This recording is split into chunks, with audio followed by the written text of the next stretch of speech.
तपाईँलाई। म इन्द्र रावल। यदि नेता नै चाहिएको छ भने छातीमा हात राखेर भन्नुहोस् होइन, पुराना नेताले साँच्चीकै देशमा विकास गर्यो कि गरेन भनेर। इतिहास हेर्नुहोस्, 2072 सालपछिको राजा फालिसकेपछिको इतिहास हेर्नुहोस् होइन, समय हेर्नुहोस् होइन।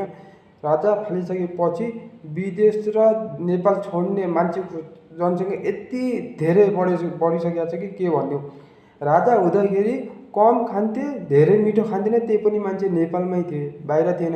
बाजे आफ्नो नातिसँग खेल्थ्यो, बुवा आफ्नो छोरोसँग खेल्थ्यो, बुढाबुढी आफू एकअर्कासँग बस्न पाउँथ्यो। तर अहिले यस्तो समय आइसक्यो कि मान्छे नेपालमा बस्नै चाहँदैन, कामकाज केही छैन, फ्यामिलीलाई कसरी पाल्ने। त्यही कारणले यति धेरै कसैको बुढी भाग्दैछ, कसैको बुढा अर्कालाई लिएर भाग्दैछ। यस्तो छातीमा हात राखेर भन्नुहोस् त यो गणतन्त्र आइसकेपछि साँच्चीकै देशमा विकास भयो कि राम्रो गर्यो भनेर। जय नेपाल।